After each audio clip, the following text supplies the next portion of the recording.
পবিত্রতা ইসলামের অন্যতম ভিত্তি। একজন মুসলিমের দৈনন্দিন জীবনে পবিত্রতার গুরুত্ব অপরিসীম। সালাত, কুরআন তেলাওয়াত বা অন্যান্য ইবাদত পালনের জন্য অজু অত্যাবশ্যক।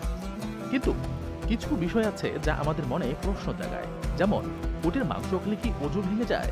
এই প্রশ্নটি মুসলিম সমাজে বহুল প্রচলিত এবং এর উত্তরে হাদিস ও সুন্নাহর আলোকে আমরা একটি সুস্পষ্ট ধারণা পেতে পারি। আসুন আমরা সরাসরি নবী করিম সাল্লাল্লাহু আলাইহি ওয়াসাল্লামের নির্দেশনার দিকে তাকাই। হযরত জাবের বিন সামুরা রাদিয়াল্লাহু থেকে বর্ণিত, রাসূলুল্লাহ সাল্লাল্লাহু আলাইহি ওয়াসাল্লামকে জিজ্ঞাসা করা হয়েছিল, আমরা কি ছাগলের মাংস খেয়ে অজু করব? তিনি বললেন, যদি চাও তো করতে পারো। এরপর যখন জিজ্ঞাসা করা হলো, আমরা উটের মাংস খেয়ে কি অজু করব? তিনি স্পষ্টভাবে উত্তর দিলেন, হ্যাঁ। তিনি আরও বলেছেন, উটের গোশত খেলে তোমরা অজু করো। এই হাদিস থেকে পরিষ্কার বোঝা যায় যে ছাগলের মাংস খাওয়ার পর অজু করা মানুষের ইচ্ছাধীন হলেও উটের মাংস খাওয়ার পর অজু করা আবশ্যক। এতে কোনো ইচ্ছাধীনতা নেই। আরেকটি গুরুত্বপূর্ণ বিষয় হলো উটের মাংসের কোন অংশ খেলে অজু ভাঙবে। কাঁচা হোক বা রান্না করা হোক, লাল রঙের হোক বা অন্য কোনো রঙের হোক, এতে কোনো পার্থক্য নেই। উটের নাড়িভুঁড়ি, কলিজা, হৃৎপিণ্ড, চর্বি, মোট কথা উটের যে কোনো অংশ বক্ষণ করলে অজু ভঙ্গ হবে, কারণ রাসূলুল্লাহ সাল্লাল্লাহু আলাইহি ওয়াসাল্লাম এক্ষেত্রে কোনো পার্থক্য বর্ণনা করেননি। অথচ তিনি জানতেন যে মানুষ উটের সব অংশই খেয়ে থাকে। ইসলামের ইতিহাসে বহু প্রখ্যাত উলামা এ মতকে সমর্থন করেছেন।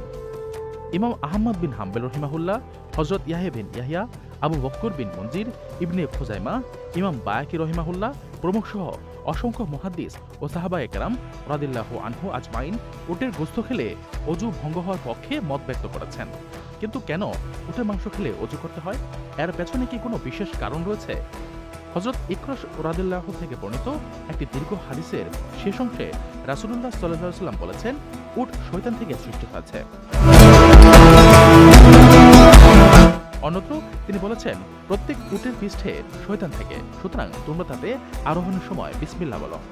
প্রখ্যাত আলেম ইমাম ইবনে তাইমা রহিমাহুল্লাহ বলেছেন, উটের গোশত ভক্ষণে মানুষের শরীরে শয়তানি প্রভাব জাগ্রত হতে পারে।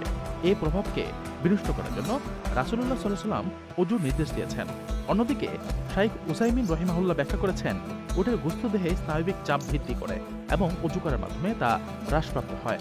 এ থেকে বোঝা যায় রাসূলুল্লাহ সাল্লাল্লাহু আলাইহি ওয়াসাল্লামের প্রতিটি নির্দেশনার পেছনে সুদূর প্রসারী জ্ঞান ও কল্যাণ নিহিত থাকে। যেহেতু এ বিষয়ে রাসূলুল্লাহ সাল্লাল্লাহু আলাইহি ওয়াসাল্লামের সুস্পষ্ট নির্দেশনা রয়েছে, একজন মুসলিমের এ বিষয়ে প্রশ্ন উত্থাপন করা উচিত নয়। ইসলামের নির্দেশনা মেনে চলা প্রত্যেক মুমিনের কর্তব্য।